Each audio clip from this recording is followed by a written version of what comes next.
اللهم صل على سيدنا محمد وعلى آل سيدنا محمد كما صليت على إبراهيم وعلى آل إبراهيم في العالمين إنك حميد مجيد. أعوذ بالله من الشيطان الرجيم. بسم الله الرحمن الرحيم. الله نور السماوات والأرض مثل نوره كمشكاة فيها مصباح المصباح في زجاجة الزجاجة كأنها كوكب دري يوقد من شجرة مباركة زيتونة لا شرقية ولا غربية من شجرة مباركة زيتونة لا شرقية ولا غربية يكاد زيتها يضيء ولو لم تمسسه نار نور على نور يهدي الله لنوره من يشاء ويضرب الله الأمثال للناس والله بكل شيء عليم. قال المؤلف والمفسر رحمه الله تعالى: أدام النفع بعلومه وعلومكم في الدارين آمين إلى أن قال. وقال أبو جعفر الرازي عن الربيع بن أنس عن أبي الآلية عن أبي بن كعب في قوله تبارك وتعالى: زيتونة لا شرقية ولا غربية قال هي خضراء ناعمة لا تصيبها الشمس على أي حال كانت لا إذا طلعت ولا إذا غربت. قال: فكذلك هذا المؤمن قد أجير من أن يصيبه شيء من الفتن وقد يبتلى بها فيثبته الله فيها فهو بين أربع خلال: إن قال صدق وإن حكم عدل وإن ابتلي صبر وإن أعطي شكر فهو في سائر الناس كالرجل الحي يمشي في قبور الأموات. ابو فضل رحمۃ اللہ علیہ فرماتے ہیں کہ اس آیت پر زیتونۃ لا شرقیۃ ولا غربیہ حضرت ابی بن کعب رضی اللہ تعالی عنہ کا ایک قول مبارک ہے، لیکن یہ قول جو ہے پہلے اقوال سے بالکل مختلف ہے. پہلے اقوال میں یہ بات تھی کہ جیسے ایک درخت صحرا میں ہو یا میدان کے درمیان میں ہو جس کی کوئی آڑ رکاوٹ نہ ہو، سورج کی پوری روشنی پڑے، جب سورج جانب مشرق میں ہو تو پوری روشنی، پھر جانب مغرب کی طرف ڈھلے گا پھر بھی پوری روشنی. لیکن حضرت ابی بن کعب فرماتے ہیں زیتونۃ لا شرقیۃ ولا غربیۃ، فرماتے ہیں یہ ایسا درخت ہے جو بالکل سرسبز ہے، ناعمۃ بالکل نرم ہے، ریشم کی طرح ہے، لا تصیبها الشمس علی ای حال، اس کو اللہ تبارک و تعالی نے ایسے محفوظ رکھا ہے کہ سورج کی سختی اس کو کسی حال میں بھی نہیں پہنچتی. لا اذا طلعت ولا اذا غربت، نہ تو سورج کی سختی اور گرمی طلوع کے وقت میں نہ غروب کے وقت میں. اسی طرح اللہ تبارک و تعالی مومن بندے کو، ایمان والے کو بہت بڑا اس کی حفاظت فرماتے ہیں کہ اس کو کوئی چیز جو ہے فتن سے، مصیبتوں سے بچاتے ہیں. وقد یبتلی بہا، اور اگر کبھی اس پہ ابتلا آ جاتا ہے مومن پہ تو پھر اللہ اس کو ثابت قدم رکھتے ہیں کہ وہ جمع رہے اور اپنے ایمان پہ قائم رہے. فَهُوَ بَيْنَ أَرْبَعِ خِلَالٍ، اور اللہ والے ایمان والے مومنین مفلحین صادقین جو ہیں ان کی چار صفتیں ہیں. ان قال صدق، اگر وہ بات کرتے ہیں تو سچی بات کرتے ہیں. یہ مومن کی پہلی صفت ہے. اب اصل میں ہمیں غور کرنا چاہیے کہ ہمارے اندر یہ صفتیں ہیں اگر ہیں تو پھر ہم مومن ہیں، نہیں ہیں تو صاف بات۔ اس لیے ہمیشہ یہ احادیث جو پڑھتے ہیں اس لیے نہیں ہوتی قصہ ہے سن رہے ہیں، آپ اپنا محاسبہ کریں۔ جیسے حضور پاک صلی اللہ علیہ وسلم نے فرمایا آیت المنافق ثلاث، منافق کی 3 نشانیاں ہیں، تو ہم غور کریں کہ کہیں وہ نشانی ہم میں تو نہیں۔ اذا حدث کذب، حضور نے فرمایا منافق جب بات کرے تو جھوٹی کرتا ہے، وَإِذَا وَعَدَ أَخْلَفَ، جب وعدہ کرے تو وعدہ پورا نہیں کرتا، وعدہ خلافی کرتا ہے، وَإِذَا اؤْتُمِنَ خَانَ، اور جب اس کے پاس کوئی امانت رکھی جائے تو خیانت کرتا ہے۔ تو اب ہم خود اندازہ کریں گے کیا ہمارا یہ حال تو نہیں؟ اگر ہے تو پھر منافق۔ کہنے سے تو کوئی بندہ مسلمان نہیں بن جاتا نا، لیکن درخت پر جب تک ثمر آئے وہ بتاتا ہے یہ آم کا درخت ہے، امرود کا درخت ہے، یہ جامن کا درخت ہے۔ اسی طرح مومن کا عمل ثابت کرتا ہے کہ مومن ہے کہ نہیں۔ صرف کہہ دینے سے کیا فرق پڑتا ہے؟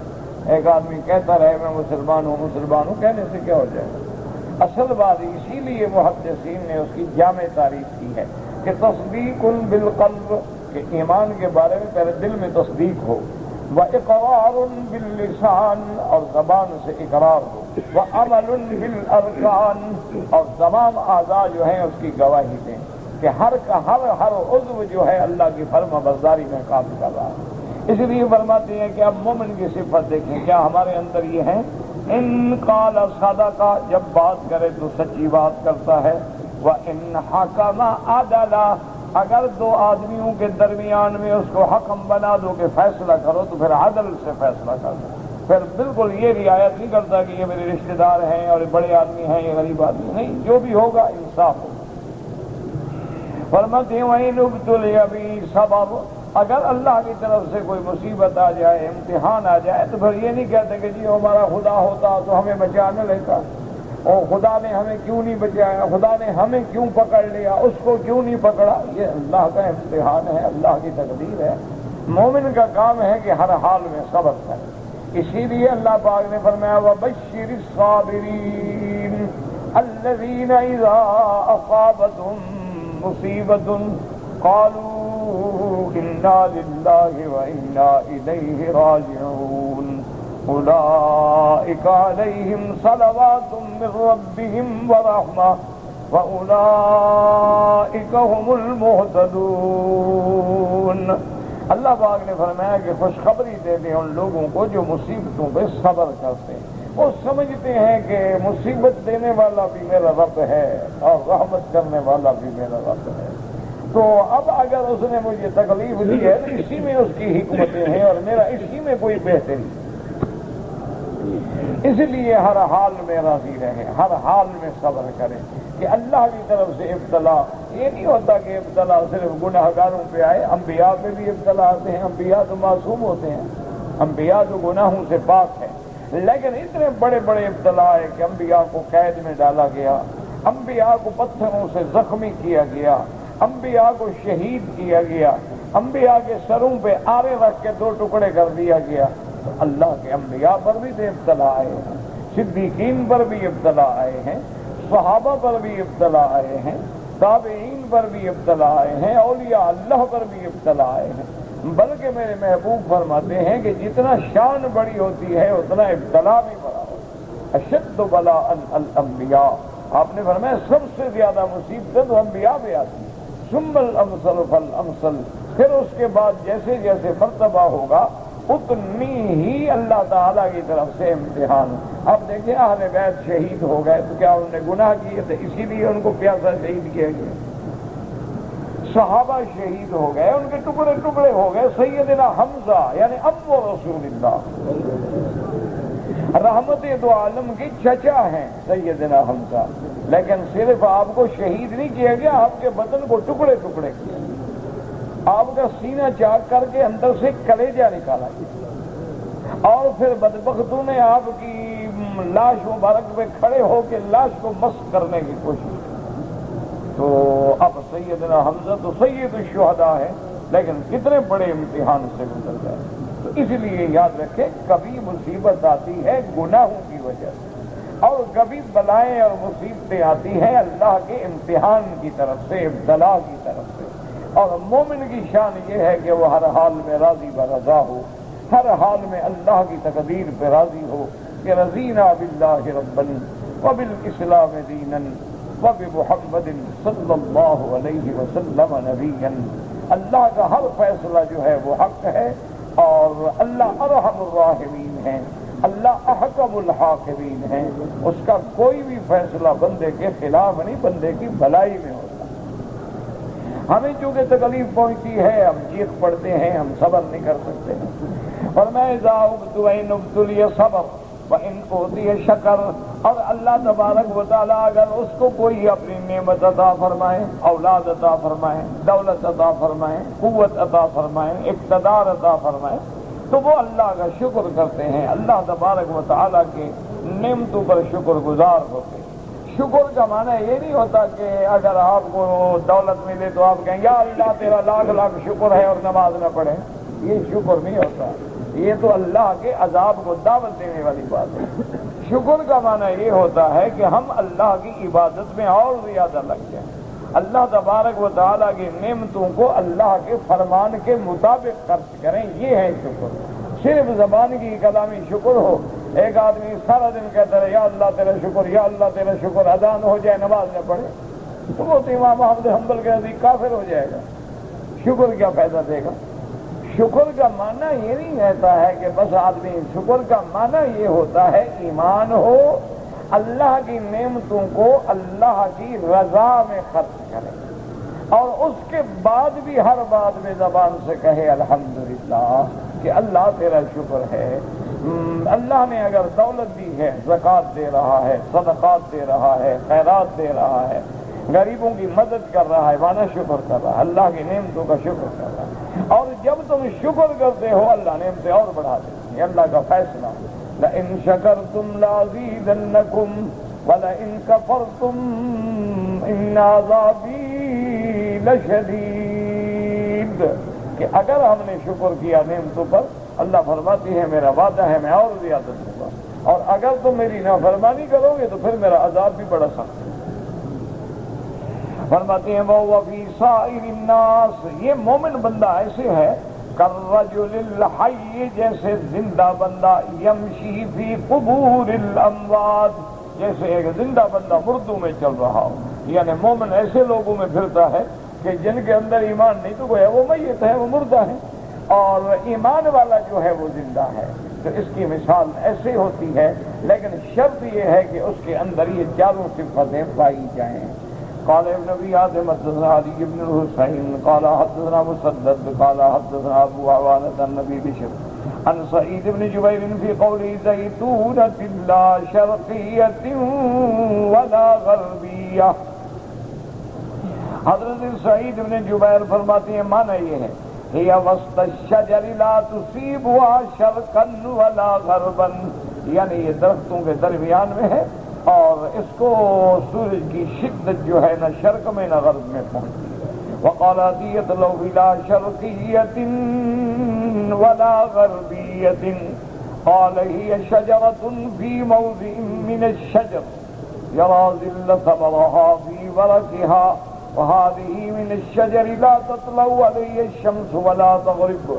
حضرت عطیۃ لوفی فرماتی ہیں لا شرقیۃ ولا غربیۃ، وہ فرماتے ہیں اس سے مراد ایسا درخت ہے کہ وہ درخت ایسی جگہ ہے درختوں میں یرا ظل ثمرها فی ورقها، اس کا جو سایہ ہے نا وہ اس کے اوراق سے اور اس کے پھلوں سے اس کا سایہ بھی نظر آ رہا ہے۔ تو یہ ایسا درخت ہوتا ہے کہ جس کو دائیں بھی اور بائیں دونوں طرف سے اللہ نے محفوظ کیا ہوا ہے اور شدت حرارت شمس سے محفوظ ہے۔ وقال ابن ابي حاتم حدثنا محمد بن عمار قال حدثنا عبد الرحمن الدشتكي قال حدثنا عمرو بن ابي قيس عن سعيد بن جبير عن عباس رضي الله عنهما في قوله تبارك وتعالى لا شرقية ولا غربية ليست شرقية ليس فيها غرب ولا غربية ليس فيها شرق وَلَكِنَّهَا شَرْقِيَّةٌ غَرْبِيَّةٌ۔ حضرت ابن عباس کا ایک قول یہ بھی ہے کہ اس میں گویا کہ نہ تو جانب شرق ہے ایسی کہ جس میں غرب نہ ہو، یا غرب ہو اور جس میں شرق ہو، یعنی دونوں جانبیں اس کو لگتی ہیں، شرق بھی غرب بھی۔ ہم یہ نہیں کہہ سکتے کہ شرقی تو ہے اور غربی نہیں، یا غربی تو ہے اور شرقی نہیں، لا شرقیت ولا غربیت، بلکہ دونوں چیزیں جو ہے اس سے وہ مستفید ہونے والا ہوتا ہے۔ وقال ابن ابی حاتم وقال محمد بن کعب القرظی لا شرقیت ولا غربیت قال ہی القبلۃ۔ انہوں نے فرمایا اس کا معنی یہ ہے کہ جیسے جانب شرق ہے، جانب غرب ہے اور گویا درمیان میں قبلہ ہے، معنی یہ ہے کہ یہ ایسے وقت میں ہے۔ قال زید بن اسلم لا شرقیت ولا غربیت قال الشام۔ انہوں نے فرمایا اس سے مراد شام۔ وقال الحسن البصری لو كانت هذه الشجرة في الأرض لكانت شرقية أو غربية ولكنه مثل ضربه الله تعالى لنوره۔ ایک قول حضرت حسن بصری رحمۃ اللہ علیہ کا یہ بھی ہے، وہ فرماتے ہیں بابا یہ درخت ایسا نہیں جو زمین میں ہو، کیونکہ زمین میں جو بھی درخت ہوگا یا شرقی ہوگا یا غربی ہوگا، یہ تو کوئی خاص درخت ہے جس کی اللہ نے مثال دی اپنے نور کے ساتھ، تو لہذا وہ فرماتے ہیں لا شرقیت ولا غربیت۔ وقال الضحاك توقد من شجرة مباركة قال رجل صالح۔ انہوں نے کہا شجرہ مبارک کی مثال ایسی ہے جیسے رجل صالح، کہ جیسے اللہ کے نبی نے فرمایا کہ مومن کی مثال ایسی ہے جیسے کھجور کا درخت ہوتا ہے۔ کھجور کا درخت جو ہے اس کے ہر چیز میں نفع ہے۔ کھجور جو ہے کچی بھی کھاتے ہیں، پکی بھی کھاتے ہیں، آدھی پکی آدھی کچی بھی کھاتے ہیں، اس کے چھڑیاں بھی کام آتی ہیں، لکڑی بھی کام آتی ہے، اس کی کھجور کی گٹھلیاں بھی کام آتی ہیں، یعنی ہر چیز نفع دے رہی۔ اسی طرح مومن جو ہے وہ بھی ہر حال میں نفع دیتا ہے، کبھی قرآن پڑھ رہا ہے، کبھی نماز پڑھ رہا ہے، کبھی تبلیغ کر رہا ہے، کبھی امر بالمعروف کر رہا ہے، کبھی نہی عن المنکر کر رہا ہے، تو اس کے بدن سے گویا ہر مسلمان کو ہر وقت فائدہ پہنچتا ہے۔ جیسے کھجور، اچھا کھجور کے درخت میں جیسے خزاں نہیں آتی، مومن پہ بھی کبھی خزاں نہیں آتی۔ مومن کے لیے بھی ہر وقت بہار ہے۔ جو آدمی اپنے اللہ کی رضا پہ راضی ہو وہ ہر وقت مطمئن ہے۔ یہ ہم جو پریشان ہو جاتے ہیں اصل میں ہمارے ایمان کمزور ہے، ضعیف الایمان ہے، ضعیف ہاں ایک ہے طبعی پریشانی، وہ تو انبیاء پہ بھی آتی ہے۔ ایک ہوتا ہے کہ جیسے یوسف علیہ السلام آخر جیل میں بیٹھے تو پریشان ہو گئے نا کہ جیل ہے، اللہ معاف کرے، تو اللہ کے آگے گر گرائے کہ یا اللہ اب میرا صبر جواب دے، اتنی مدت تک جیل۔ اسی طرح جب حضرت ایوب علیہ السلام پہ اطلاع آیا تو آخر حضرت ایوب علیہ السلام بھی اللہ کے آگے رو پڑے، رب انی مسنی الضر وانت ارحم الراحمین۔ سیدنا یونس علیہ السلام پہ اطلاع آیا تو حضرت یونس بھی تو پکار اٹھے لا الہ الا انت سبحانک انی کنت من الظالمین۔ نوح علیہ السلام کا بیٹا ڈوبنے لگا تو نوح علیہ السلام بھی پکار اٹھے ان ابنی من اہلی وان وعدک الحق وانت احکم الحاکمین۔ یہ ہے طبعی بات جو فطرت انسانی سے تعلق رکھتی ہے، وہ تو دکھ ہوتا ہے۔ ایک ہوتا ہے کہ جزا فضا ہر وقت چیخ پکار اور یہ اور باویلا اور تقدیر پہ اعتراض اور خدا پہ خلاف اعتراض۔ اللہ تبارک و تعالی معاف فرمائے، اللہ تبارک و تعالی شر سے بچائے۔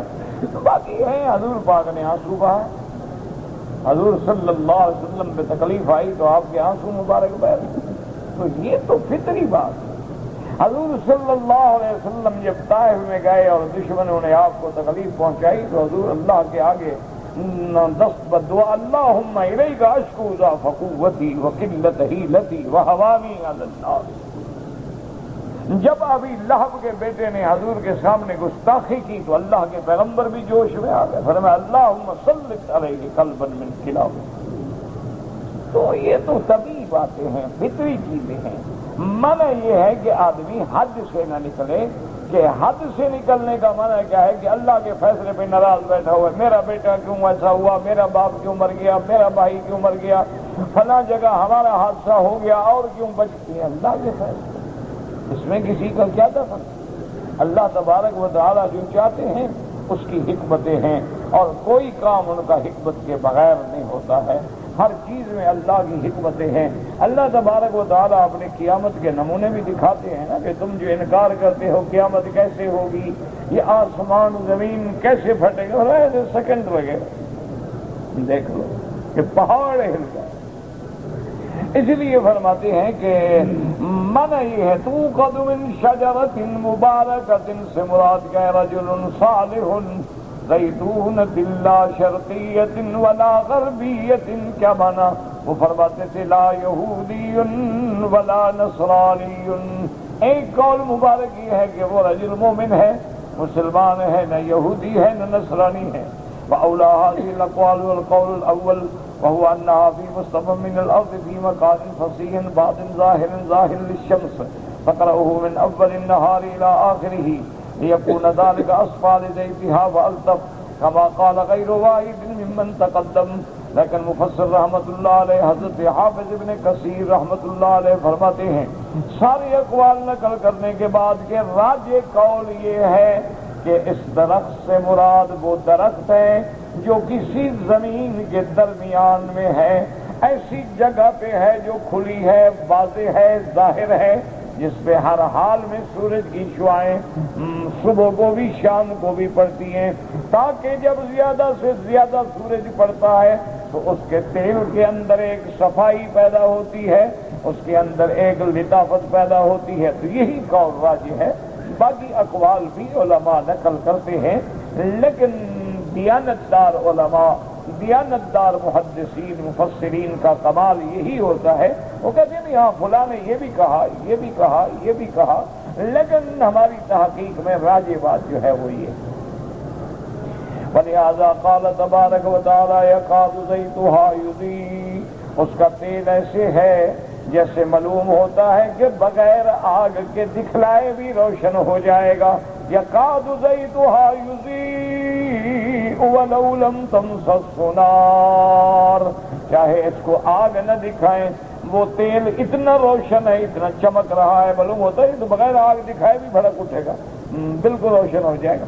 قال عبد الرحمن بن زید بن اسلم یعنی لذوی اشراق الزید، وقوله تبارک وتعالی نور علی نور، یعنی جیسے اس تیل میں اتنی صفائی ہے، اتنی چمک ہے، بغیر آگ لگائے بھی گویا جل اٹھے گا، لیکن جب آگ لگائیں گے تو پھر کیسی روشنی ہوگی، پھر تو گویا نور نرا نور ہو گیا نا۔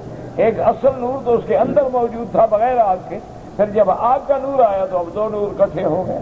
اس لیے فرماتے ہیں کہ نور علی نور وهو يتقلب في خمسة من النور، فكلامه نور وعمله نور ومدخله نور ومخرجه نور ومصيره إلى نور يوم القيامة إلى الجنة۔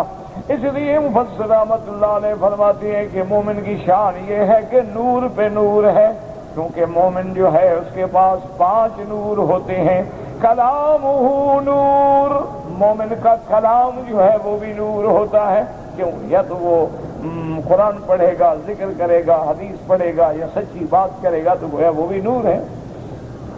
فرماتی ہیں فَكَلَامُهُ نُورٌ وَعَمَلُهُ نُورٌ، اس کا عمل بھی نور ہے، کہ دیکھو کبھی نماز میں ہے، کبھی طواف میں ہے، کبھی تہجد میں ہے، کبھی قرآن میں ہے، کبھی درس میں ہے۔ فرمایا وَمَدْخَلُهُ نُورٌ، حلال کا رزق کھا رہا ہے جو نور بن کے اندر جا رہا ہے۔ وَمَخْرَجُهُ نُورٌ، اور مخرج بھی اس کا نور۔ وَمَصِيرُهُ إِلَى نُورٍ يَوْمَ الْقِيَامَةِ، اور قیامت والے دن بھی وہ اپنے نور ایمان کی روشنی میں چلے گا۔ نورہم یسعی بین ایدیہم، اللہ نے فرمایا مومن کے آگے آگے قیامت میں نور ہوگا۔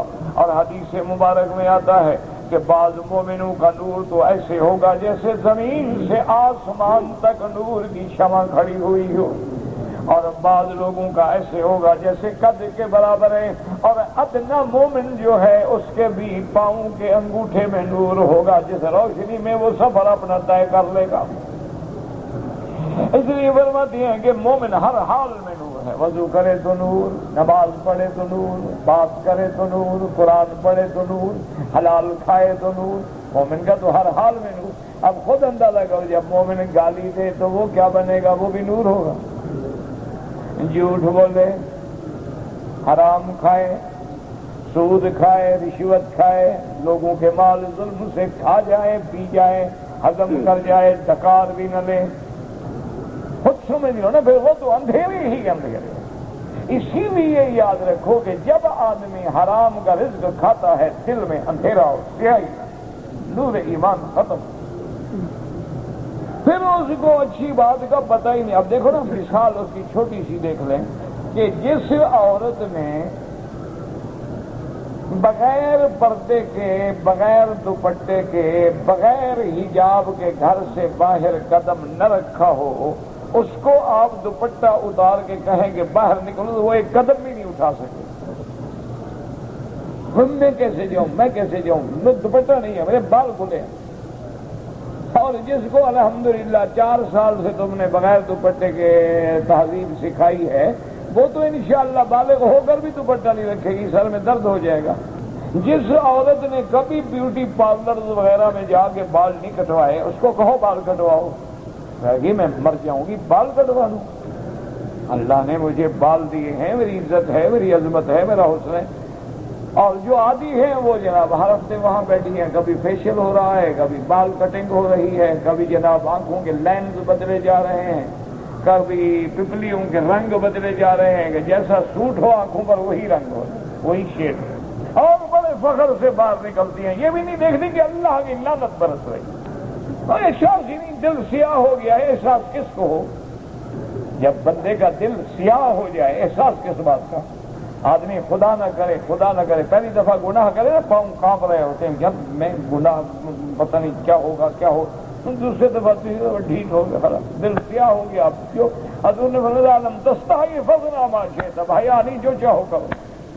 تو یہ ذرا رات کو بیٹھ کے محاسبہ کیا کرو کہ ہمیں بھی کوئی کبھی ضمیر جھنجھوڑتا ہے کہ ہم مکے میں رہ رہے ہیں اور حرام کھاتے ہیں، ہم مکے میں رہتے ہیں جھوٹ بولتے ہیں، ہم حرمین میں رہتے ہیں زنا کرتے ہیں، ہم حرمین میں رہتے ہیں ساری رات فلمیں دیکھتے ہیں، ہم حرمین میں رہتے ہیں نماز نہیں پڑھتے، اذان ہو گھر چلے جاتے ہیں یا لیٹرین میں چلے جاتے ہیں، ہم حرمین الشریفین میں رہتے ہیں کبھی اپنے ماں باپ کی عزت نہیں کی، ہم حرمین الشریفین میں رہتے ہیں بیوی اپنے ملک میں دھکے کھا رہی ہے، دوسری عورتوں کے پیچھے پھر رہا ہے، مسلمان ہے۔ کبھی رات کو خود محاسبہ کیا کرو، چھوڑو مولویوں کو، مولوی ہیں تمہارے کیا محاسبہ کریں گے، اپنا محاسبہ کرو کہ یار اللہ نے مجھے مومن بنایا، مسلمان بنایا، میری زبان پہ لا الہ الا اللہ محمد الرسول اللہ کا کلمہ طیبہ ہے، اب اسی زبان میں جس میں لا الہ ضربیں لگاتا ہوں جھوٹ بول رہا ہوں، جس زبان کو، جس ہونٹوں کو میں حجر اسود پہ لگاتا ہوں جہاں محمد مصطفیٰ نے لگایا ہے، پھر گندی عورت کو میں بوسہ دے کے زنا کے لیے تیار کر رہا ہوں۔ کوئی حساب کیا بنا کہ آج کے دن میں نے کتنے حرام کمائے، کتنا جھوٹ بولا، کتنا دھوکہ دیا، کتنا فریب کیا، کتنا فراڈ کیا، ایسے ایسے۔ اچھا کتنے لوگ ہیں جو چیخ رہے ہوتے ہیں وہ جی جیب کٹ گئی، کیا خیال ہے آپ کا؟ حرم میں یہودی آتے ہیں جیب کاٹنے، نصرانی آتے ہیں جیب کاٹنے، نماز پڑھ رہی ہے بیچاری عورت آگے پرس لے کے اڑ گیا، یہ کون ہے؟ کافر ہے، یہودی ہے، کون ہے؟ یعنی اب حج آ رہا ہے نا جی، جیسے حاجی حج کے لیے آئیں گے، جیب کٹنے والے جیب کاٹنے کے لیے آئیں گے، چوری کرنے والے چوری کے لیے آئیں گے، بعض لوگ انشاءاللہ ابھی سے داڑھیوں کو تیل لگا کے کنگیاں دے کے انشاءاللہ لوگوں کی قربانی کی بکریاں کھانے کے لیے تیار ہو جائیں گے۔ حاجی صاحب بینک لے گا 400 ریال، میں تمہاری 200 ریال میں کر دیتا ہوں۔ اچھا حاجی بھی اتنا پاگل ہے، پیسے کی لالچ میں کبھی نہیں سوچتا کہ اس کے باپ کے جہاز آئے ہوئے ہیں بکریوں کے، بکری کا ریٹ 300 ریال ہے، یہ 200 ریال میں کیسے کر دے گا؟ وہ کہتے ٹھیک ہے او جی، بس اپنا قیامت میں جواب دے گا نا جی، ہم نے تو دے دیا نا جی، جب تم نے جان کے دے دیا ہے کیوں وہ جواب دے گا؟ تم جواب دو گے قیامت میں۔ کہ تم نے غلط آدمی کو کیوں چیز دی ہے، اپنے ہاتھ سے جا کے ذبح کرو۔ اچھا وہ بڑے دھڑلے سے کہہ دیں گے حاجی صاحب آپ بالکل آ جائیں، آپ کے سامنے ذبح کریں۔ ان کو پتا ہے حاجی صاحب کا باپ بھی نہیں آ سکتا 10 کو، یہ انشاءاللہ مزدلفہ میں پھنسا ہوگا یا مینا میں پھنسا ہوگا، یہ میں ٹیلی فون کر دیں گے حاجی صاحب آپ کب تک انتظار کریں گے کہ بابا کر دو بس میں مر رہا ہوں، کر دو کر دو کر دو۔ اس نے کہا دعا مانگو، اللہ سب نے سال کی تنخواہ بنا دی۔ انا للہ و انا الیہ راجعون، بس دعا کرو اللہ ہمارے حال پہ رحم فرما دے۔ ظہر الفساد فی البر والبحر بما کسبت ایدی الناس، اب تو بالکل فساد اتنا عام ہو گیا ہے کہ اب رزق حلال یا رجل مومن یا رجل امین ڈھونڈنے سے نہیں۔ اب لوگ بیچارے کہاں جائیں، وہ کہتے ہیں داڑھی ہے، حرم میں بیٹھا ہے، مکے شریف میں ہے، کعبۃ اللہ کے اندر بیٹھ کے ہم سے بات کر رہا ہے، یار یہ بندہ بھی جھوٹ بولے گا؟ ان کو پتہ نہیں، یہ تو پیشہ ور جھوٹے ہیں۔ انا للہ و انا الیہ راجعون، اللہ تبارک و تعالی رحمت فرمائے۔ اچھا بعض لوگ بتائیں کیسی واردات کرتے ہیں، اللہ معاف فرمائے، وہ حرم کے باہر کھڑے ہو جاتے ہیں، دیکھتے ہیں نا نئے نئے حاجی آ رہے ہیں بیچارے، نہ ان کو زبان آتی ہے، نہ غریب کو محلے کا نام آتا ہے، نہ معلم کا نام آتا ہے، نہ جگہ مل رہی ہے، گلے میں تھیلا ہے، وہ پہنچ جائے گا حاجی صاحب آ جا رہے ہیں حاجی بھائی کہاں؟ انہوں نے کہا یار عمرہ کرنا ہے۔ انہوں نے کہا میں آپ کا تھیلا لے کے بیٹھ جاتا ہوں، آپ آرام سے عمرہ کریں، کمال ہے، ہم جو کھڑے ہیں خدمت کے لیے۔ حاجی اندر یہ باہر تھیلا ہی غائب باہر جیت رہا ہے۔ اچھا بعد میں بھی کہیں گے حاجی صاحب ہم آپ کو ڈھونڈتے ڈھونڈتے مر گئے، آپ کہاں گئے تھے؟ میں نے تو تھیلا وہاں رکھ دیا تھا۔ اب بتاؤ ہم خدا کو کیا جواب دیں گے ایمان سے؟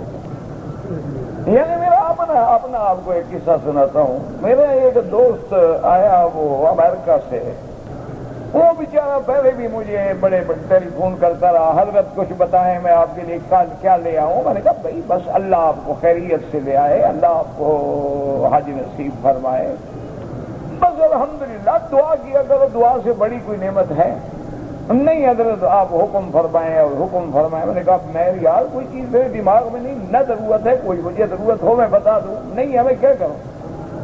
وہ جناب روز ٹیلی فون کر، آخر میں نے اس کا نمبر دیکھ لیا، جب وہ اس کا ٹیلی فون آیا میں نے اٹھا، کیا کرے آپ؟ بہرحال وہ غریب آ گیا، نوجوان بالکل ینگ آدمی، یونیورسٹی سے ابھی تازہ وہ پڑھ کے نکلا، وہ مجھے حرم میں ملا۔ اس نے کہا حضرت آپ کو میں نے بہت کہا، آپ نے تو نہیں مانا، میں آپ کے لیے خاص کمپیوٹر ہے نیا بھی آیا ہے وہ، اور بہت ہی وہ اعلیٰ چیز ہے اور بالکل جدید چیز ہے، اور بالکل وہ لیپ ٹاپ چھوٹا سا ہے، یعنی اتنا سا آپ سفر میں ہر جگہ رکھ سکتے ہیں اور آپ کے کام کی چیز ہے، وہ میں آپ کے لیے لے آیا ہوں۔ میں نے کہا مجھے تو موبائل کرنا نہیں آتا، تم کمپیوٹر لے آئے۔ اللہ کے بندے موبائل میں کسی کا نام میں نہیں فیڈ کر سکتا۔ اچھا مس کال آئے، کئی ناراض ہو جاتے ہیں جی ہم آپ کو کرتے رہے، بھائی مجھے مس کال دیکھنا نہیں آتا میں کیا کروں؟ وہ ناراض ہو جاتے ہیں، آپ نے جی ہمیں جواب تو تب دوں جو مجھے دیکھنا بھی تو آئے نا۔ اچھا اور ہر مس کال کا میں جواب دوں تو انشاءاللہ 1 مہینے میں کباڑا بھی ہو جائے گا۔ کچھ اس لیے بھی میں ٹال دیتا ہوں، ورنہ کسی کو کہہ سکتا ہوں کہ دیکھ کے بتا دو۔ بہرحال میں نے کہا یار تم تو لے آئے، تمہاری بڑی مہربانی، لیکن میں کیا کروں؟ نے کہا جی نہیں بس آپ مہربانی کریں نا، آپ ایک دن میرے ساتھ بیٹھ جائیں میں آپ کو سمجھا دوں۔ میں نے کہا اچھا ٹھیک ہے یار تیری بڑی مہربانی۔ اس نے کہا اب حضرت مجھے بتائیں کہ میں آپ کو وہ کہاں پہنچاؤں؟ میں نے کہا جی کوئی ایسی بات نہیں، تم ابھی آئے ہو خدا کے بندہ، جاؤ عمرہ کرو، اپنے عمرے سے فارغ ہو، ابھی رہو گے تم کہیں، جہاں رمضان شریف تھا آج نہیں تھا۔ میں نے کہا اللہ خیر کرے گا، رات کو یہیں ملیں گے۔ اتنی دیر میں ایک آدمی آ گیا، وہ اس کو ملا تو وہ کہنے لگا جی حضرت یہ میرے رشتے دار ہیں دور کے۔ میں نے کہا یہ تمہارا اپنا بندہ ہے بھائی، ماشاءاللہ اتنی داڑھی ہے، صف اول میں ہوتا ہے۔ میں نے کہا بابا یہ تو ہمارا خاص آدمی ہے، ان کو دے دیں مجھے پہنچا دیں گے۔ انہوں نے کہا جی مسئلہ ہی حل ہو گیا۔ اچھا خدا کی شان وہ بیمار ہو گیا، اس کے بعد وہ مجھے نہیں ملا۔ مدینہ منورہ کے بعد وہ بیچارہ سیدھا واپس گیا امریکہ۔ اس سے مجھے فون کیا کہ جی میں مجبور ہو گیا تھا، مریض ہو گیا، ایک دن مدینہ روکا، پھر میں نے فلائٹ پکڑی، وہ آپ کی امانت جو ہے جس بندے کو آپ نے کہا تھا میں نے دے دی ہے۔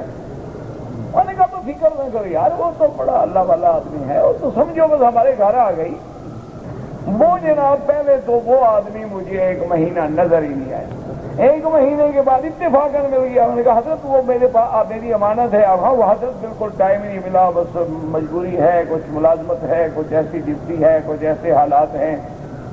تو میں نے کہا دیکھو تم آسانی سے جہاں پہنچا سکتے ہو وہاں پہنچا دو، وہاں سے میں لے۔ انہوں نے کہا جی بس آپ جہاں بیٹھتے ہیں نا شام کو چائے پیتے ہیں وہاں میں پہنچا دوں گا۔ میں نے کہا بھائی بات ختم ہوگی، وہاں سے پھر میں لے کے گاڑی میں رکھ لوں گا، چلے جاؤں گا۔ 4 مہینے پھر غائب، پھر صف اول میں غلاف کعبہ کے ساتھ کھڑا ہوا ملا۔ میں نے کہا بھائی وہ امانت ہے، اور جی اس نے کہا تھا کسی دوسرے آدمی کو دے دینا، میں نے اس کو دے دیا۔ انا للہ، مجھے کوئی فرق نہیں پڑتا، وہ میرے پیسے نہیں لگے ہوئے تھے اس میں، مجھے تو ویسے ہی مال مفت مل رہا تھا۔ مولوی اور پیر پاگل تھوڑا ہوتا ہے کہ پیسے لگائے گا، مجھے تو مال مفت مل رہا تھا، چور کو بول پڑ گیا، کوئی فرق نہیں پڑتا۔ لیکن میں اندازہ کریں کہ داڑھی ہے، صف اول ہے، کعبۃ اللہ، اور اتنا بڑا جھوٹ، اور کعبۃ اللہ کے اتنے اچھا پکڑا گیا نا اتفاق سے۔ میں نے اسی نماز میں پڑھے، اس ساتھ نماز بعد کہاں بھاگے غریب؟ انہوں نے کہا جی بس وہ تو اس نے مجھے کہا تھا کہ اب فلاں آدمی کو دے دو، میں نے اس کو دے دیا ہے۔ کیونکہ وہ $5,000-6,000 کی چیز تھی تو حضرت کی نیت خراب ہو گئی۔ انا للہ و انا الیہ راجعون۔ یعنی میں اپنا بات بتا رہا ہوں آپ کو، میرے ملنے والا ہے، جاننے والا۔ اچھا حقیقت ہے اب اس کو دیکھ کے مجھ کو شرم آتی ہے، اس کو پھر بھی شرم نہیں آتی۔ مجھے سامنے آئے نا میں تھوڑا ادھر ہو جاتا ہوں کہ یار یہ شرمندہ نہ ہو، لیکن وہ اتنا ڈیٹ ہے۔ السلام علیکم حضرت، انا للہ و انا الیہ راجعون۔ بس دعا کرو اللہ اس کو بھی ہدایت دے، اللہ ہمیں بھی ہدایت دے۔ جس بیچارے نے دیا اللہ اس کو تو ثواب دے، اجر دے۔ اس غریب، اچھا وہ دل میں کیا سوچے گا؟ ٹھنڈے دل ایک آدمی کافر ملک میں رہتا، نوجوان ہے، ابھی وہ پٹڑی پہ آیا ہے، غریب دین کی پٹڑی پہ، ہم لوگوں کی تقریریں سن کر وہ دل میں کیا سوچے گا کہ یا تو مولوی وکی بے ایمان ہے یا وہ بے ایمان ہے، دو میں ایک تو بے ایمان ہے نا۔ کیا خیال ہے اس کا دین کے بارے میں؟ کیا خیال رہے گا کہ یار یہ مکے میں رہ کر ایسا لوگ کرتے ہیں تو پھر تو ہم وہ کافر ملکوں میں ٹھیک ہے، ہم تو وہاں بھی جھوٹ نہیں بولتے۔ انا للہ و انا الیہ راجعون۔ بس دعا کرو اللہ ہمارے حال پہ رحم فرمائے، اللہ ہمارے حال پہ رحم فرما۔ اللہم اہدنا فیمن ہدیت وعافنا فیمن عافیت وتولنا فیمن تولیت۔ اللہ جب تک ہدایت نہ دے کچھ بھی نہیں ہو سکتا۔ اس لیے فرماتے ہیں کہ مومن کا تو کھانا بھی نور ہے، عمل بھی نور ہے۔ فرماتے ہیں وقال شبر یتیا جاء ابن عباس الى کعب الاحبار وقال حدثني عن قول الله تعالى يكاد زيتها يضيء ولو لم تمسسه نار قال يقال محمد صلى الله عليه وسلم ولم يتكلم انه نبي۔ انہوں نے فرمایا اس سے مراد ایسے ہے جیسے میرا مدنی محمد مصطفیٰ چاہے بات بھی نہ کرے، آپ کے چہرے دیکھنے سے بھی ہدایت ملتی ہے۔ كما يقال ذلك الزيت يضيء وقال الصديق في قوله تبارك وتعالى نور على نور قال نور النار نور الزيت حين اجتمع اضاء۔ جیسے کیا جب آگ کا بھی روشنی اور اس تیل کی بھی روشنی جب دونوں جمع ہو گئے تو اور روشنی بڑھی۔ ولا يضيء واحد بغير صاحبه، لیکن تیل نہ ہو تو صرف آگ سے بھی دیا نہیں جلے گا۔ آگ ہو تیل ہو لیکن آگ نہ ہو پھر بھی دیا نہیں جلے گا۔ کذالک نور القرآن ونور الایمان حین اجتماع فلا یکون واحد منہما الا بصاحبہ۔ اسی طرح نور قرآن ہے اور نور ایمان ہے، نور ایمان نہ ہو تو پھر نور قرآن سے کوئی فائدہ نہیں ہوگا، اور نور قرآن ہو لیکن ایمان نہ ہو، ایمان ہو اور نور قرآن نہ ہو تو پھر بھی ہدایت نہیں ملے گی۔ نور قرآن بھی جمع ہو، نور ایمان بھی جمع ہو تو پھر ہدایت کی شمع جلے گی۔ اللہ ہمیں سب کو ہدایت عطا فرما، یا اللہ ہمارے گناہ معاف فرما، یا اللہ اپنے عذاب رفع فرما۔ میرا بھائی ایک دفعہ نہیں میں 1000 دفعہ یہ مسئلہ بیان کر چکا ہوں، یا تو خدام الحجاج کو مسئلہ سمجھ نہیں آتا، یا روز ایک نیا آدمی آتا ہے وہ اپنا سوال لکھ دیتا ہے۔ موٹی بات سمجھو، خدام ہو، مکے میں رہتے ہو، باہر رہتے ہو، رمضان شریف میں جو لوگ مکے میں آ گئے سب ایک حکم ہے، چاہے وہ خادم ہے، چاہے مکے کا اصلی مقیم ہے، چاہے باہر سے آیا ہوا بھی، جو بندے رمضان میں مکے میں آ گئے گویا وہ مکے والوں کے حکم میں ہیں۔ ایک موٹی بات یاد رکھو۔ اب جن لوگوں نے رمضان کے بعد عمرہ کر لیا ہے میقات سے، یعنی مدینہ منورہ سے، طائف سے، پاکستان سے، اور پھر حج نہیں کریں گے تو کوئی بات نہیں، لیکن عمرہ کر لیا اور حج بھی کریں گے تو ان کو ایک بکری حج کی رکھنی ہوگی۔ بس موٹی سی بات ہے، اگر سمجھ نہیں آتی تو پھر ہم کیا کریں؟ اچھا آپ غریب ہیں، مقروض ہیں، پیسہ نہیں ہے تو 3 روزے حج سے پہلے رکھ لیں، 7 روزے حج کے بعد رکھ لیں، پیسے لگانے کی ضرورت ہی نہیں۔ روزے پہ تو پیسے نہیں لگتے نا، وہ تو الٹا بچتے ہیں کہ دن کا کھانا بچ گیا، شام کو کھجور اور چائے ماشاءاللہ حرم میں مفت مل جاتی ہے، وہ تو الٹا بچتا ہے نا، پیسہ لگتا تو نہیں ہے نا۔ 3 ایام فی الحج و7 اذا رجعتم، 3 روزے آپ رکھ لیں، چاہے آپ 1، 2، 3 رکھ لیں، 3، 4، 5 رکھ لیں، یعنی مینا سے جانے سے پہلے 3 روزے رکھ لیں، اور 7 روزے حج کے بعد جب آئیں تو رکھ لیں۔ وَسَبْعَةٍ إِذَا رَجَعْتُمْ تِلْكَ عَشَرَةٌ كَامِلَةٌ، یہ 10 روزے ہو جائیں گے تو گویا آپ کی اس تمتع کے حج کے قائم مقام ہو گئے، کوئی مسئلہ ہی نہیں آپ۔ حضرت اویس قرنی کے والد کا نام کیا تھا؟ اللہ اعلم۔ حضرت موسیٰ علیہ السلام کے والدہ کا کیا نام تھا؟ اللہ جانتا ہے، مجھے کیا پتا۔ جب قرآن نہ نام بتائے تو ہم کہاں سے ڈھونڈیں؟ قرآن کہتے ہیں وَأَوْحَيْنَا إِلَىٰ أُمِّ مُوسَىٰ، ہم نے موسیٰ علیہ السلام کی اماں کی طرف وحی فرمائی۔ اب قرآن نام نہیں لیتا تو 4000 سال پہلے کا نام ہم کہاں سے لے آئیں گے؟ جن لوگوں نے کتابوں میں لکھا ہے وہ بھی اسرائیلی روایات ہیں، جھوٹ ہیں۔ ایک موٹی بات یاد رکھو۔ اچھا حضرت اویس قرنی کا ذکر تو آیا ہے کہ تابعی ہیں، لیکن ان کے والد کا ذکر نہیں آیا۔ کوئی کتاب دیکھ لیں جس میں اویس قرنی کی صفت ہو، تذکرہ ہو، احوال ہو، شاید وہاں مل جائے۔ اصل مصیبت یہ ہے نا، لوگ سمجھتے ہیں کہ یہ بھی مسئلہ ہے، یہ اصل میں یہ ہوتا ہے کہ کہیں کوئی سوال نامے میں پڑھ لیا، آ کر جواب مولوی سے پوچھ لیا، انعام آپ لے گئے، ورنہ ایک مسئلہ ہے کہ لوگوں کی ماں کا نام ڈھونڈو۔ مجھے اپنی دادی کا نام نہیں آتا، میں موسیٰ علیہ السلام کی ماں کا نام کہاں سے لے آؤں گا؟ یہ اصل کی بات ہے۔ یہ گزارش یہ ہے کہ بیوی اور مرد کے ساتھ کیا کیا کر سکتی ہے، یہ مسائل حرم میں پوچھنے کے نہیں ہیں، آپ علیحدگی میں آ کے پوچھ لیں تو میں اچھی طرح آپ کو سمجھا دوں گا۔ جو آپ نے پوچھا ہے نا، بالکل بالکل آپ کہیں گے تو پریکٹیکل میں سمجھا دوں گا۔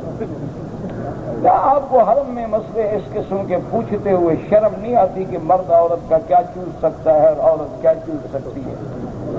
کوئی غیرت، کوئی حیا، کوئی ایمان، کوئی شرم کعبہ بالکل ختم ہو گئی ہے۔ انا للہ و انا الیہ راجعون۔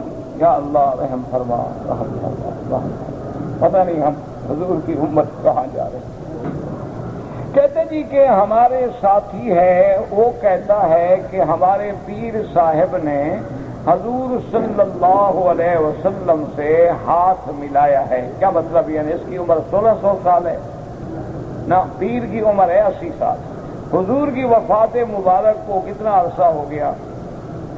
1400 سال سے بھی زیادہ، کیونکہ یہ تو ہجرت کی تاریخ ہے نا۔ تو بہرحال یہ قصے ہیں، لوگوں کو جھوٹ بلاتے ہیں۔ کوئی کہتا ہے خواب میں ملاقات ہوئی ہے، کوئی کہتا ہے میری بالکل براہ راست بات ہوتی ہے۔ یہ سارے قصے ہیں، کہانیاں ہیں جن میں کوئی حقیقت بالکل جھوٹ ہے، اور مسلمانوں کو دھوکہ دینے کے لیے فریب ہیں۔ کوئی خواب بتاتا ہے، کوئی کچھ بتاتا ہے۔ اللہ کے بندے، حضرت ابو بکر نے یہ دعویٰ نہیں کیا تو تم ان سے بھی بڑے ہو گئے، تمہارے تیر ابو بکر سے بڑھ گئے۔ حضرت علی اور حضرت عائشہ بی بی کی جنگ ہو گئی، ہزاروں صحابہ شہید ہو گئے، ان میں سے تو کسی نے ہاتھ نہیں ملایا۔ پتہ نہیں تمہارے تیر کہاں سے آ گئے ہیں۔ کہتے ہیں جی کہ ایک ساتھی نے مجھے کہا کہ حضور صلی اللہ علیہ وسلم گزر رہے تھے، 2 قبروں پہ عذاب ہو رہا تھا، حضور پاک نے کھجور کا ٹہنی توڑا اور آدھا اس قبر پہ اور آدھا اس قبر پہ لگایا۔ تو آپ نے فرمایا کہ یہ سبز رہے گا تو عذاب. ہاں ٹھیک ہے، ہر چیز اللہ کا ذکر کرتی ہے نا، تو جب تک وہ درخت کے پتے ذکر کرتے رہیں گے اور پھر حضور کے ہاتھ سے لگائے ہوئے تو لازمی بات ہے کہ اللہ عذاب قبر میں تخفیف کر دے گا. لیکن یہ لوگ جو استدلال کرتے ہیں نا کہ جی اس سے ثابت ہوا کہ کھجور کا پتا اگر ڈالنا قبر پہ جائز ہے تو گلاب کا پھول بھی تو جائز ہے. تو حضور نے دیکھا تھا عذاب ہو رہا ہے، تم بھی عذاب دیکھ کے ڈالتے ہو پھول.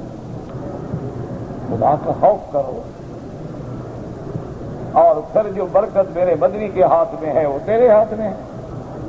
اللہ سے ڈرو. اگر کوئی آدمی زندہ ہے اس کے لیے طواف کرے، اس کے لیے دعا کرو، اللہ اس کو خود طواف نصیب کرے. میت کو دفن کرنے کے بعد قبر پہ اذان دینا بدعت ہے.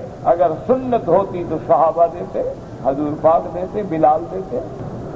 جو لوگ مکے میں رہتے ہیں ان کے لیے امام ابو حنیفہ رحمۃ اللہ علیہ کے نزدیک افضل یہ ہے کہ وہ حج کے مہینوں میں عمرہ نہ کریں بلکہ حج کریں اور حج افراد کریں تاکہ جلدی فارغ ہوں اور دوسروں کے لیے بھی سبب بنے آسائش کا اور آرام کا.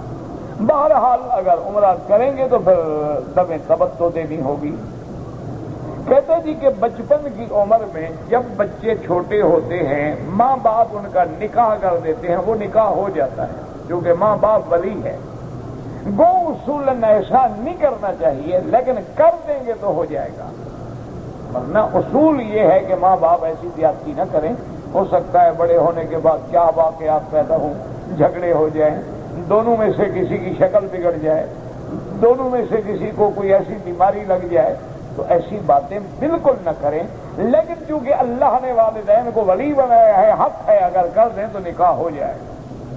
اچھا لیکن یہ بھی یاد رکھو اللہ نے لڑکی کو بھی حق دیا ہے، بالغ ہو کر انکار کر دیں تو نکاح ختم ہو جائے گا. کہتے تھے کہ بہت سارے لوگ جو ہیں 2-3 سال سے ملک سے باہر رہتے ہیں تو ان کا نکاح رہ جاتے. تمہیں کیوں فکر ہے؟ نکاح نہیں ٹوٹتا کہ بلا 10 سال بھی باہر رہو، نکاح بڑا پکا ہے، وہ نہیں ٹوٹتا. لیکن تم گناہگار ہو بیوی کے حقوق ادا نہ کرنے. جنگ جمل کیا ہے؟ بی بی عائشہ اور سیدنا علی کے درمیان میں جنگ ہوئی. ارجو منک ان تدعو لوالدی اللہم اغفرہم وارحمہم وتجاوز عنہم. اگر ایک آدمی مسافر ہے، مکے میں ہے یا مدینے میں ہے، امام کے ساتھ نماز پڑھے گا تو پوری نماز پڑھے گا. لیکن اگر اس کی نماز جماعت امام سے چھوٹ گئی، مثلا آیا جماعت ہو گئی، اب وہ قصر پڑے گا کیونکہ وہ خود تو مسافر ہے. مسافر کو نماز قصر پڑھنی ہے لیکن کب؟ جب وہ خود پڑھے یا امام بھی مسافر. اگر امام مقیم ہے اور اس کے پیچھے نماز پڑھ رہا ہے تو پھر پوری پڑھے گا. میرے والد ضعیف العمر ہیں اور سفر کے قابل بھی نہیں ہیں تو ان کے لیے میں اگر عمرہ کروں بالکل جائز ہے، بالکل کریں، حج کریں، عمرہ کریں. اگر ایک آدمی سفر کے تو قابل ہے لیکن اس کے پاس پیسے نہیں کہ عمرہ کر سکے، آپ عمرہ کر کے ان کے لیے دعا کریں، اللہ ان کو اجر دیں. اگر کوئی آدمی سفر کے بھی قابل ہے، خرچ بھی کر سکتا ہے، وہ نہیں آیا لیکن اس کا بیٹا سعودی عرب میں آ گیا تو بیٹا باپ کی طرف سے عمرہ کرنا چاہے کر سکتا ہے، حج کرنا چاہے کر سکتا ہے. پتہ نہیں کیا ہے، مجھے سمجھ نہیں آ رہا. جب مدینہ منورہ میں جائیں تو ادب کا طریقہ یہ ہے کہ سب سے پہلے آپ اس مکان پہ جائیں جہاں آپ نے ٹھہرنا. جلد بازی نہ کریں، وہاں سامان رکھیں، سامان سے مطمئن ہو جائیں، غسل کریں، جو تمہارے پاس اچھا لباس ہے دھویا ہوا دھلا ہوا یا نیا ہے وہ پہنیں، خوشبو لگائیں بدن پہ اور ادب سے درود پڑھتے ہوئے مسجد نبوی کی طرف روانہ ہوں. جب مسجد کے دروازے پہ پہنچیں تو بسم اللہ والصلاۃ والسلام علی رسول اللہ اللہم اغفر لی ذنوبی وافتح لی ابواب رحمتک، یہ کہتے ہوئے دایاں پاؤں اندر رکھیں. ادب سے چلتے ہوئے کوشش کریں کہ ریاض الجنہ میں پہنچ جائیں. اگر ریاض الجنہ نہ ملے تو ساتھ ہی صحیح وہاں 2 رکعت نماز تحیت المسجد پڑھیں. اگر اوقات مکروہ نہ ہوں یعنی عصر کے بعد کا وقت ہے، پھر تو آپ نہیں پڑھ سکتے۔ تو اگر اوقات مکروہ نہیں ہیں تو 2 رکعت تحیت المسجد پڑھیں، اس کے بعد درود شریف پڑھتے ہوئے ادب سے چلتے ہوئے، حتیٰ کہ علماء نے لکھا ہے ایسے ادب سے چلو کہ تمہارے پاؤں سے بھی آواز نہ اٹھے، یہ نہیں کہ دھپ دھپ دھپ دھپ کر کے چل رہا ہے یا لڑ رہا ہے یا دھکے دے رہا ہے، نہیں، بالکل ادب سے، خاموشی سے، تواضع سے، اور رحمت دو عالم کے روضہ مبارک مواجہ مبارک کے سامنے کھڑا ہو، نہ بالکل ساتھ لگ جائے نہ بالکل دور جا کے کھڑا ہو، درمیان میں، اور بالکل ادب کے ساتھ کھڑا ہو کہ الصلاۃ والسلام علیک یا رسول اللہ، الصلاۃ والسلام علیک یا حبیب اللہ، جو آپ کو یاد ہے یا کتاب میں دیکھ کے پڑھ لیں۔ اور اس کے بعد جو ہے آپ ذرا تھوڑا سا آگے ہوں گے تو پھر سیدنا ابی بکر، السلام علیک یا اول الخلفاء یا تاج العلماء یا سیدنا ابی بکر صاحب النبی المصطفیٰ، اور اس کے بعد یا ثانی الخلفاء سیدنا عمر پہ سلام پڑھیں، پھر ذرا آگے چلے جائیں، پھر اپنا رخ قبلے کی طرف کر کے اللہ سے دعا مانگیں۔ اگر ایک آدمی حافظ قرآن ہے اور طواف کے دوران میں وہ اپنی منزل پڑھتا رہے، قرآن پڑھتا رہے، بالکل جائز ہے، کوئی منع نہیں۔ قرآن بھی تو اللہ کا ذکر ہے نا، طواف میں بھی ذکر ہے، تو اگر وہ سبحان اللہ کے بجائے قرآن شریف الحمدللہ اس کو یاد ہے اور وہ طواف بھی کرتا رہے اور اپنی منزل بھی پوری کر لے، بڑی اچھی بات ہے، بہت اچھی بات ہے۔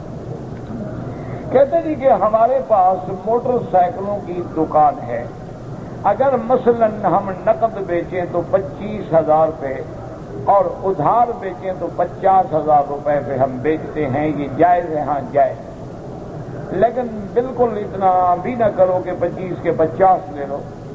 بہرحال آپ چونکہ پیسے سال بعد دیں گے، 2 سال بعد دیں گے، کچھ بڑھائیں، لیکن اتنا بھی تو نہ بڑھائیں نا کہ اگلے کو نقصان پہنچائیں۔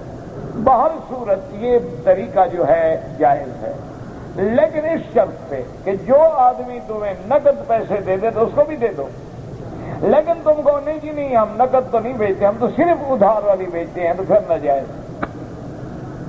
آپ اس کو دونوں قیمتیں بتائیں گے، جناب نقد کی 25، ادھار کی 50۔ نقد لیتا ہے پیسے دو اور لے جاؤ، اور ادھار لیتے ہو ٹھیک، گویا کہ ہم نے یہ چیز 50 میں خریدی ہے، اس لیے سود نہیں بنتا کہ اس کے بدلے میں تو ہم نے چیز لے لی ہے نا، ہمارا سودا گویا 50 میں ہوا، تو اس لیے اس کو سود نہیں کہا جاتا، یہ جائز ہے، لیکن افضل یہ ہے اور بہتر یہ ہے کہ یہ کام بھی نہ کرو، کیونکہ بعض علماء فرماتے ہیں وہ سود نہ بنے لیکن شکل تو بن رہی ہے نا، وہ بھی تو یہی کرتے ہیں، حالانکہ وہ شکل بھی نہیں بنتی۔ سود یہ ہوتا ہے کہ آپ نے کہا کہ 25,000 روپے مجھے ادھار دو، میں نے آپ نے مجھے 25,000 روپے دیے، کہا جی 2 سال کے بعد ہم یہ پیسے لیں گے، لیکن لیں گے 50,000، تو اب آپ نے دیے تو 25 ہیں، اس وقت کے عوض میں 25,000 بڑھا رہے ہیں، وہ تو اب چیز دے رہے ہیں، وہ وقت کے عوض میں نہیں بڑھا رہے، وہ تو آپ نے چیز کی قیمت لگائی ہے، نقد یہ ہے ادھار یہ، لہذا وہ سود نہیں بنتا، لیکن افضل یہ ہے کہ یہ کام بھی نہ کریں، کیونکہ جتنا آدمی دور رہے گا تو دھوئیں سے بھی بچ جائے گا نا، قریب آئے گا آگ کی تپش نہ آئے لیکن دھواں تو پہنچے گا، تو حلال میں بڑی برکت ہے، اللہ کا فیصلہ ہے، یمحق اللہ الربا ویربی الصدقات، اللہ خیرات کو بڑھا دیتے ہیں اور سود کو مٹا دیتے ہیں۔ اللہ پاک آپ کو بھی مجھے بھی ہر مسلمان کو حلال عطا فرمائے۔ ربنا تقبل منا انک انت السمیع العلیم وتب علینا انک انت التواب الرحیم۔ اللهم اجعل لنا وللمسلمين من كل هم فرجا ومن كل ضيق مخرجا ومن كل بلاء عافيا۔ اللهم اصلحنا واصلح بنا واصلح اولادنا واولاد المسلمين۔ اللهم اصلح شبابنا وشباب المسلمين۔ اللهم اصلح احوالنا واحوال المسلمين۔ اللهم اصلح امورنا وامور المسلمين۔ اللهم اصلح بيوتنا وبيوت المسلمين۔ اللهم اصلح ذرياتنا وذريات المسلمين۔